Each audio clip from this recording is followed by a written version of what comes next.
Turn in your Bibles to Ecclesiastes chapter 3. We'll go through that chapter. We're doing this in preparation for the Bible Bowl. In Ecclesiastes chapter 3, I would divide this chapter into three parts. It's going to begin with a poem. Now remember, we're reading the words of the preacher. That's what the word Ecclesiastes means, the preacher. And so this is a sermon. And very often in a sermon, a preacher will use a poem to illustrate a point. I know my father-in-law wrote many poems, and he would sometimes use them while he was preaching. He'd use one of his poems. So we've got a poem here in this sermon. Now when we read the poem, I don't want you to think of a rhyme. It's not like a rhyming poem, but yet it's an artful use of the language, and you're going to see how it just reads like you can tell this is poetic what he is putting here. Now after the poem, we're going to have the preacher's comments about the poem that he gave us, and then he's going to go a little bit to a different topic and talk about man and beast in verses 18 through 22, and that'll take us to the end of the chapter. Now, as we get into this, and to help appreciate what this poem is about, let's remember what we've been talking about. All is vanity and vexation of spirit. Now, that's what the preacher's saying, and it sounds really awful. In fact, as he gets to the end of this, in chapter 2 and verse 23, he gets to the end of the introduction to this sermon. He is talking about grief and travail and sorrow, and it just gets worse and worse. So why is he so down like this? And what is he talking about? Well, it's under the sun, you see. If everything is just under the sun, there's no purpose, there's no joy, lasting joy, there's no reason for anything. It's just all vanity and vexation of spirit. But right at the end of the chapter, in chapter 2 and verse 24 and 26, he begins to talk about God. And it's like the gloom starts to go away, and the mist go away, and the beauty of everything begins to come into focus. He says that what we have here and the good that we enjoy, it's from the hand of God. And it is God that giveth the man that is good. And he talks about him that is good before God. Now, you see, things look different. I tell you, if you leave God out, this old world and this life we live, it's just a sad existence. Even if you had everything your heart's desire, you'd be left unsatisfied. And so you start putting God into the picture, and you start talking about things that are good. And then the preacher is going to recite a poem that he wrote. Now, in doing this, I want you to remember some things about poetry. Really good poetry. Now we can make rhymes, but that's one thing. But really good poetry, particularly we find this in Hebrew poetry. It's really a flow of thought. And it is a poetry of thought, balancing one idea with another idea. And the parallelism of that poetry is what makes it beautiful. And this really good poetry now, it tells you things subtly that are not necessarily expressed by the words in the poem itself. It's like it's telling you things that are beyond the words. And it touches into the feelings and the emotions of man. And so that's what this poem is going to do when we read that, and you watch for that. In fact, some poetry is so good that to try to explain it seems to take a little bit away from it. And so just think, what thoughts come to your mind that are not directly expressed, but that are captured by this poem as we read this poem. Now you've heard it before. You'll be familiar with these words, and it goes like this. To everything there is a season, and a time to every purpose under heaven.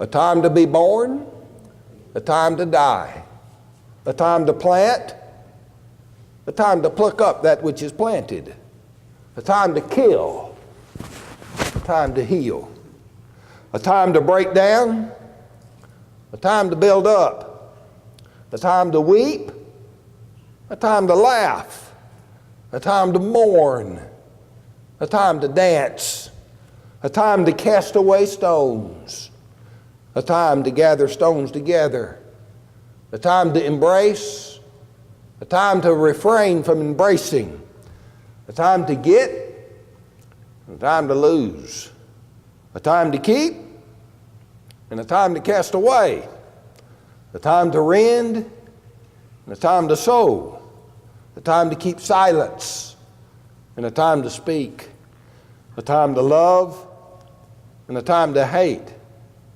a time of war, and a time of peace.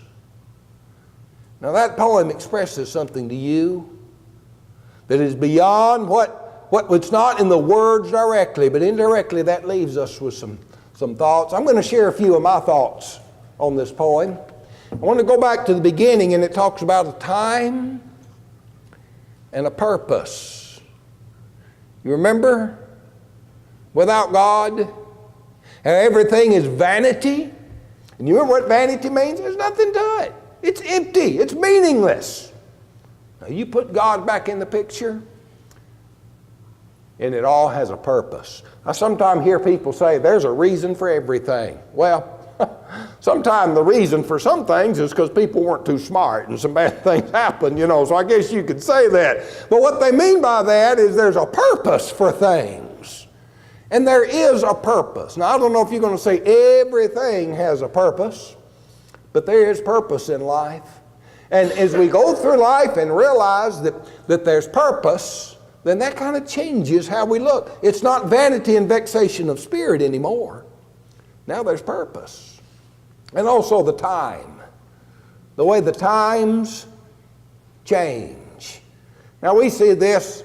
Sometimes times can change right during the day, can't they? I mean, you get up with a good day and you can end with a bad day. But sometimes times change over seasons to where things are going great for a time and then the times change and things may not be going so great. You'll feel like just laughing at times, and other times you'll feel like there's times for weeping. And so we realize the changing, vacillating times.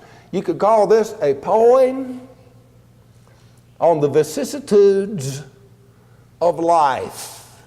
Look up that word vicissitudes sometime. We don't say that much, but a generation or two ago, I saw several quotes from great men that use that term, the vicissitudes of life, the changing nature of life. Changes like our weather changes, doesn't it? I mean, the weather changes on us, and so life changes as well.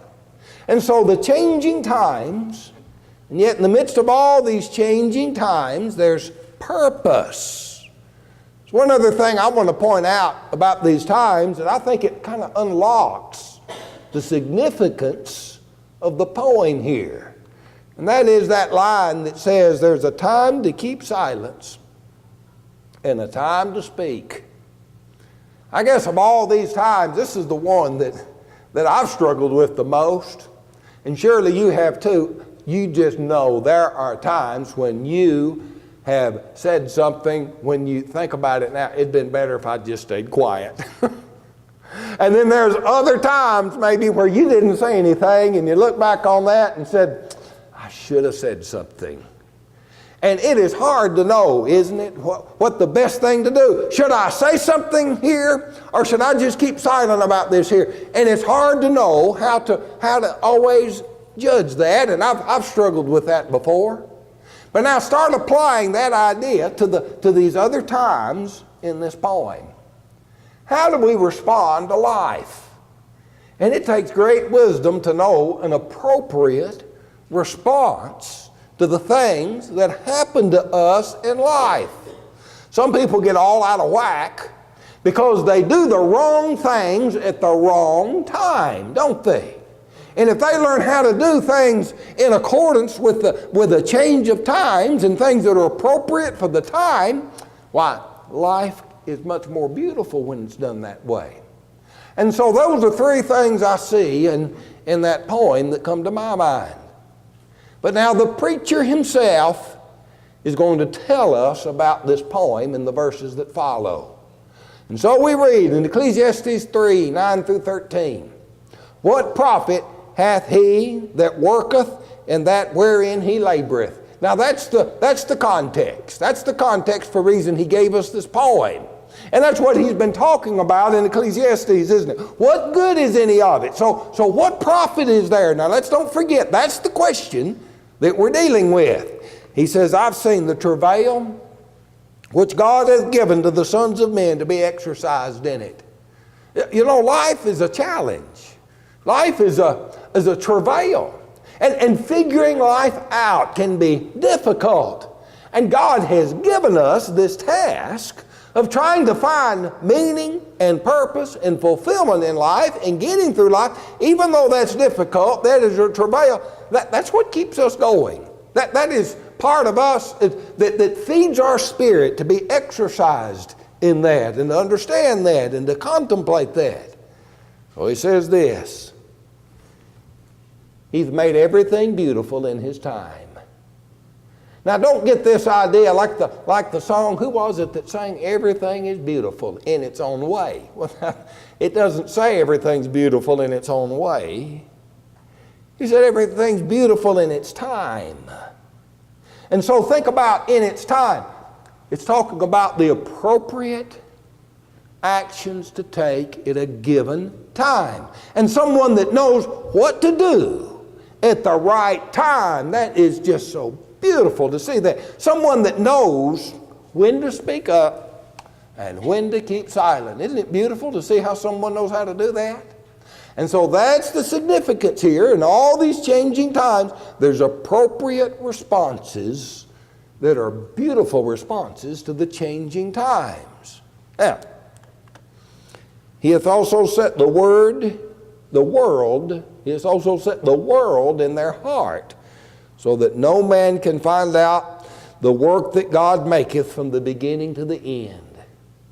Don't you wish you understood this world?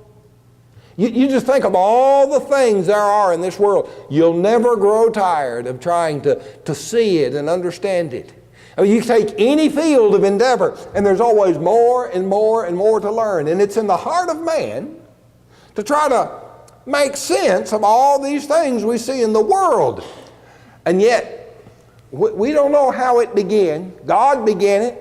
And we don't know how God did it, and we don't really know what all the end is going to be to all things. Now, we know a lot more than Solomon did because we've been told, and particularly spiritually, we know what we need to know about it. But why did this happen? We'll ask that question sometime, and we don't always know the purpose. Now, we have a desire to try to understand it and to see what it is. But we don't know what brought this up, and we don't always know where things are going after this, even though that's in our heart to understand that. He says, I know that there is no good in them but for a man to rejoice and to do good in his life, and also that every man should eat and drink and enjoy the good of all his labor. It is the gift of God. So let's remember that. We may not understand everything going on or why things happen the way they happen, but we can know this. We can know that we need to do something good. We can know that we ought to enjoy the joys that come our way. God gives us these joys. I was talking to them today at the Webb House. And I said, you know, a lot of people have good days and bad days, but some people turn their good days into bad days because they're worrying about a bad day that might come, and they miss out on the good day. All they seem to have is bad days. And we need to take advantage of a good day and say, now this is a good day. I'm going to enjoy a good day for the day that it is.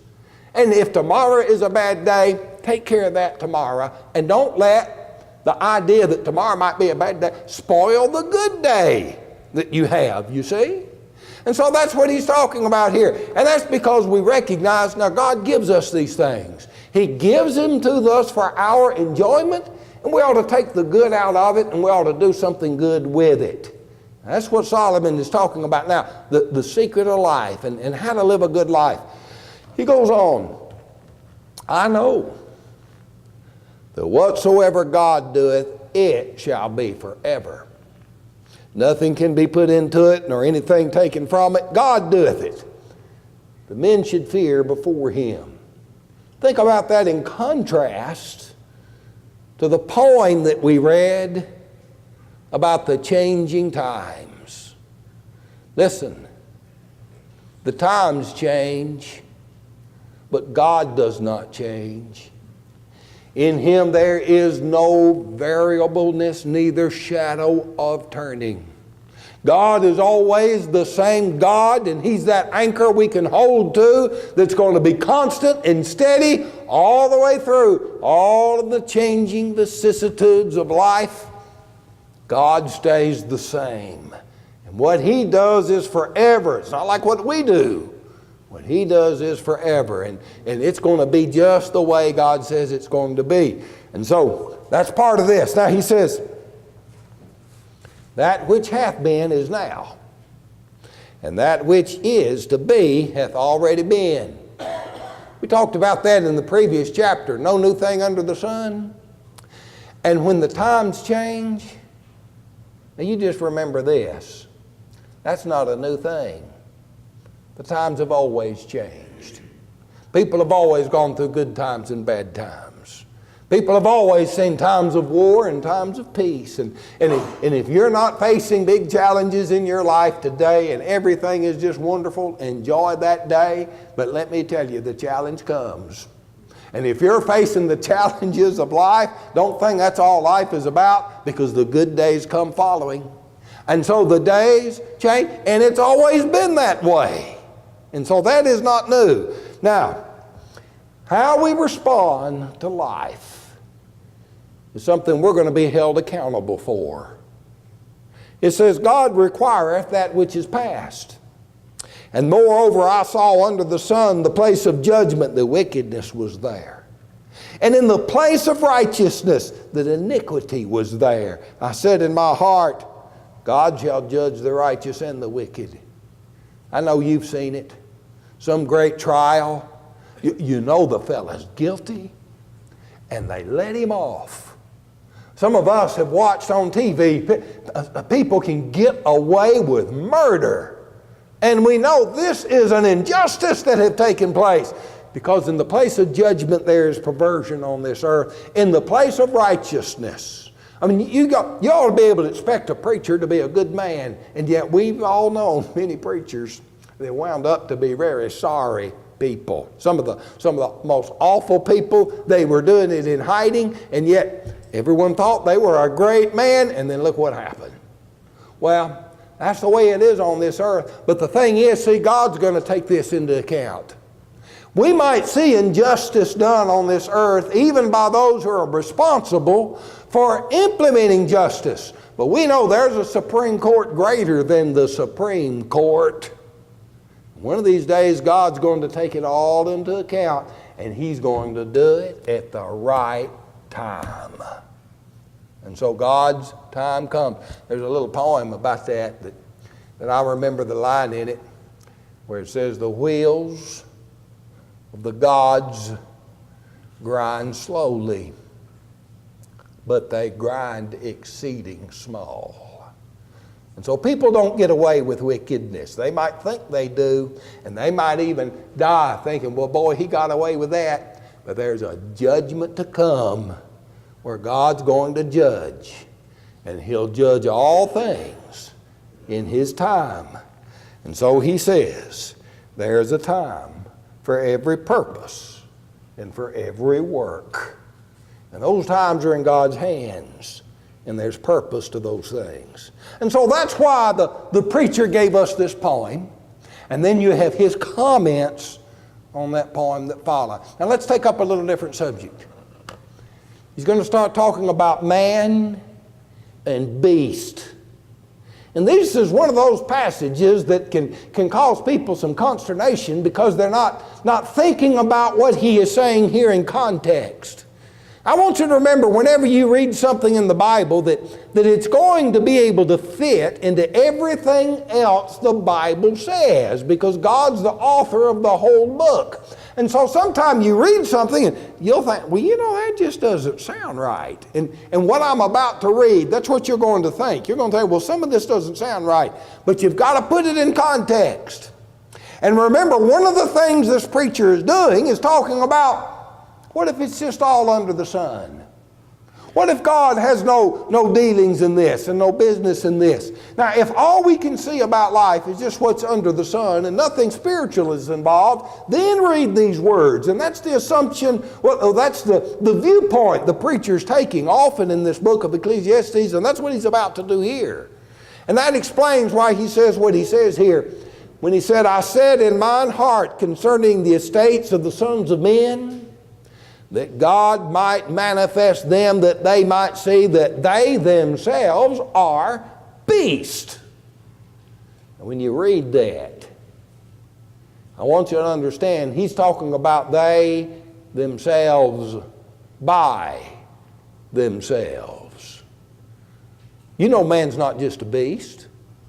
You know better than that, because you've read Genesis chapter 1, and it tells us that God made all the beasts of the earth. And then after that, it says, let us make man in our image. There's something different about man and the beast of the earth, and it has to do with the image of God. It is a spiritual thing. We're not just an earthly creature. We are a spiritual being. But if that's not so, you take the spirit out of it, and man's just like a beast.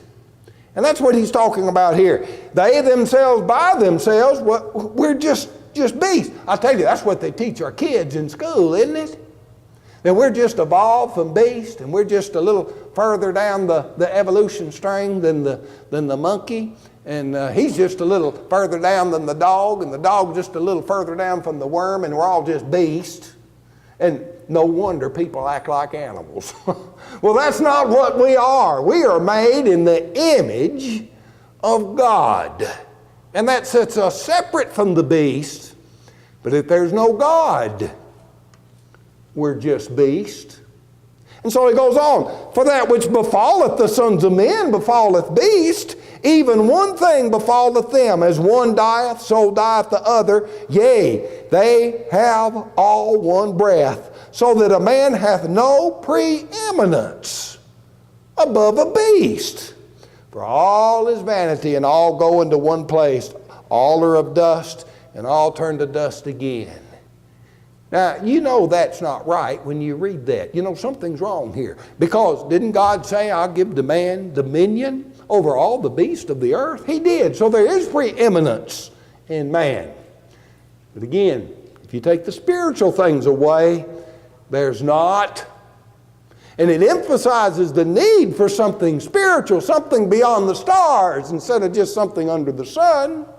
And is it true we all go to one place? Look what happens here. Who knoweth the spirit of man that goeth upward, and the spirit of the beast that goeth downward to the earth? How do you know that? How do you know the spirit of man goes up and the spirit of the beast just goes with the dust to the earth? Well, I'll tell you one person that knew this. The preacher knew this. Solomon knew this. Because he's later going to say in Ecclesiastes 12 and verse 7, the dust returned to the earth as it was, and the spirit shall return unto God who gave it. But now, how did Solomon know that? He knew that by revelation. God has told us these things. And we have assurance of these things in that Jesus rose from the dead. And so there is more beyond just this life. And so we can know that. And Solomon knew that by revelation. But if God had not revealed it unto Solomon, there would have been no way to know. Now, wherefore I perceive that there's nothing better, that a man should rejoice in his own works, for that is his portion. For who shall bring him to see what shall be after him? And he comes back to this. All these questions about life, answered or unanswered. I'll tell you, one of the ways you need to respond to these questions that we have about life is enjoy the day. it's good for man to enjoy his life. He doesn't have to have answers to all of the questions of life to enjoy the life that he has. It's good for man to do it. And when you realize it's a gift from God to enjoy that, it makes the joy all that much more pleasurable. And you don't know what's going to come hereafter. You just don't know. Jesus spoke of these things in the Sermon on the Mount. And he said it this way: take no thought for your life. Take no thought of the morrow. It's in Matthew 6, 25 through 34. Take no thought for your life, what you shall eat or what you shall drink, nor yet for your body, what you shall put on. Is not the life more than meat, and the body more than raiment? For your heavenly Father knoweth that ye have need of these things. Then on down, that take therefore no thought for the morrow, for the morrow shall take thought for the things of itself. Sufficient unto the day is the evil thereof. I tell you, want to worry about what's going to happen tomorrow? You've got enough to worry about today. You don't have to start worrying about tomorrow. Take care of today. And today can be a good day. Sometimes we talk about how do you live, and the way to do it, live it one day at a time. It doesn't mean to be careless about the future. No, there's too much in the Bible that tells us to prepare for the future. But it's talking about the anxiety and the worry we have of things that might happen. I always like what I heard about one lady where everything in her family had just all worked out so fine. And they were talking about that, and her response was, well, you know, all that worrying paid off. Well, you don't have to worry about it. You don't have to spoil your good days worrying about bad things that may not even happen. And it's good for man to enjoy the gifts that God give him. Now that's the chapter. Beautiful chapter, isn't it? Begins with a beautiful poem explained, and then the consequences of no God. Well, we're just reduced to beast, if that's it. So we keep coming back to these lessons. Here's the memory work. Ecclesiastes 3, verses 14 and 15. I know that whatsoever God doeth, it shall be forever. Nothing can be put to it, nor anything taken from it. And God doeth it, that men should fear before him. That which hath been is now, and that which is to be hath already come. God requireth that which is past. I want to dwell on that last end. It's going to be a judgment day. Winston Churchill said that was the greatest single doctrine in the Bible that tamed Western civilization is the fact that we're going to be accountable, that there's going to be a day of judgment, and we need to fear in result to that. And the thing is, we can prepare for that judgment day, so that it is not a day to dread, but even a day to long for when God's justice is done.